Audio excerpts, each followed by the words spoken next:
Series 5, Toxic Relationships, Ep.6. They cheated. They were cheated on. There are two places you can be in this story. The first, you found out your partner has been cheating, and your world collapsed in a single second. The second, you are the one who is cheating, and you carry a weight you can't tell anyone about. Both positions hurt. Both destroy. Both have an explanation you won't hear on the street. If you find yourself in either, this video is for you. Watch to the end. You'll understand what is really happening behind the most painful subject in a relationship. Andrea is 41 years old. She found out her husband was cheating from a message she wasn't supposed to see. Not dramatically, not from evidence gathered over time. By accident, his phone on the table, a notification, a name. She read it, froze, put the phone down, went to the kitchen and finished cooking. The children came to the table. They ate, they talked, they laughed. Her husband came home. He ate too. He laughed too. Andrea smiled, and all that time, inside her, something was collapsing in silence. Victor is 44 years old. He has been cheating for 18 months. Not because he doesn't love his wife, but, and this is the part nobody wants to hear, because outside his relationship, he feels different, seen, alive, without the weight of all the years together. Victor is not a monster. Victor is a person who made the wrong choice. And this is perhaps the most important thing to understand about infidelity. It isn't committed by monsters. It is committed by ordinary people. In moments of weakness, loneliness, identity crisis. And that is precisely why it hurts so much. Why do men cheat? The simple answer, the one you always hear, is because they're superficial. Because they only want sex. Because they don't think about consequences. The clinical answer is far more complex. Research shows that male infidelity is rarely about pure physical attraction. It is more frequently about the need for validation, the man who feels invisible, unappreciated, constantly criticized in his relationship, looks outside it for confirmation that he still has value. Identity crisis, the man at 40 asking himself who he still is, whether he is still desired, whether his life went in the right direction. Conflict avoidance, the man who doesn't know how to communicate what hurts in his relationship and instead of talking, runs. Victor wasn't looking for a more beautiful woman than his wife.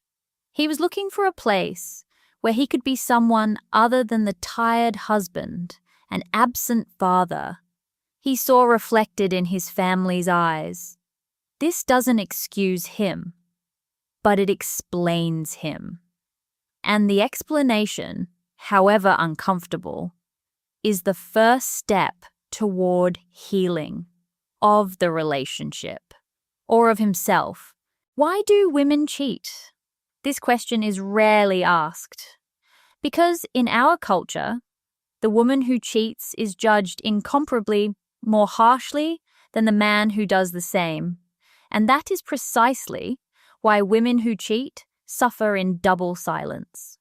Sylvia is 38 years old. She has been having an affair for 8 months.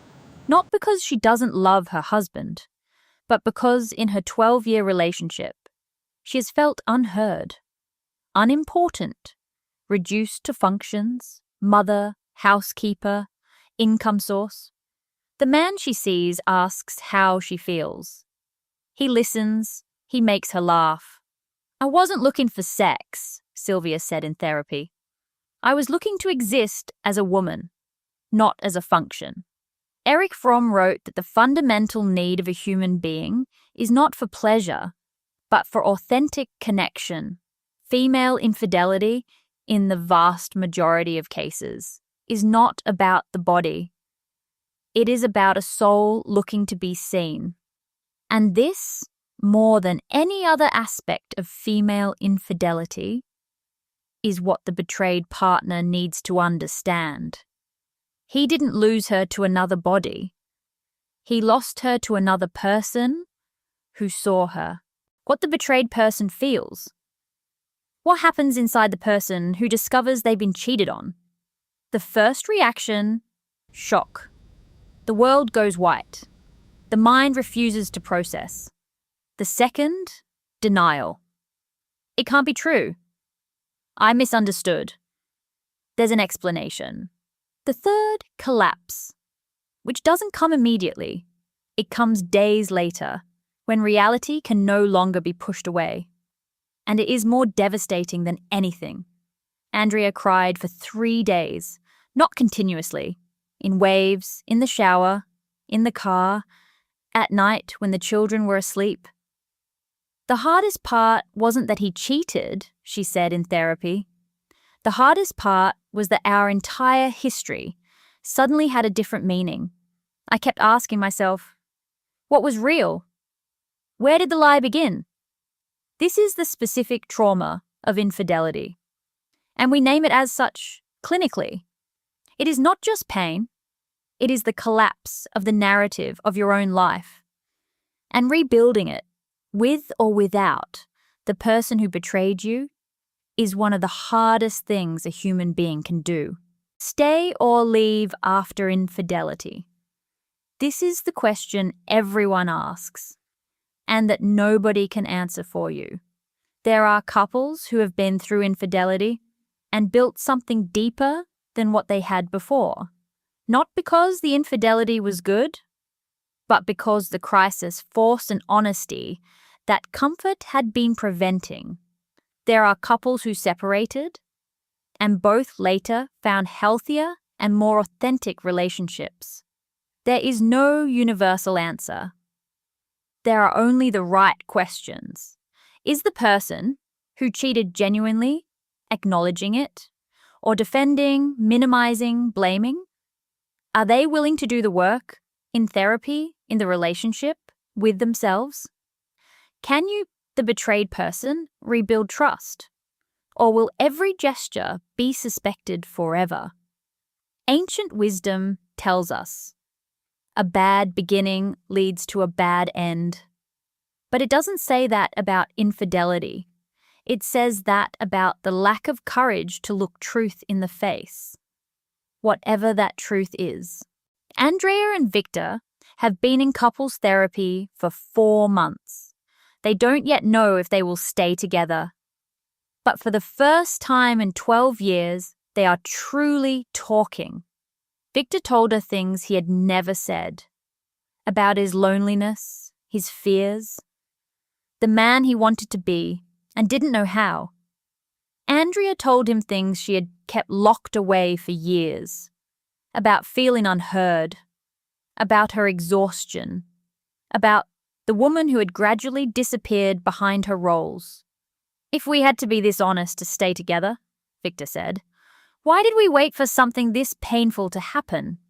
Sylvia separated, not out of anger, out of honesty, toward her husband and toward herself. He deserves someone who truly sees him, she said. And so do I. If you recognize yourself in Andrea, Victor, or Sylvia, like this video and help someone else find it. Infidelity is not the inevitable end of a relationship, but it is always the signal that something important was left unsaid. Subscribe. Every week, we talk about things that genuinely matter. Tell us in the comments, do you believe a relationship can survive infidelity? We're here.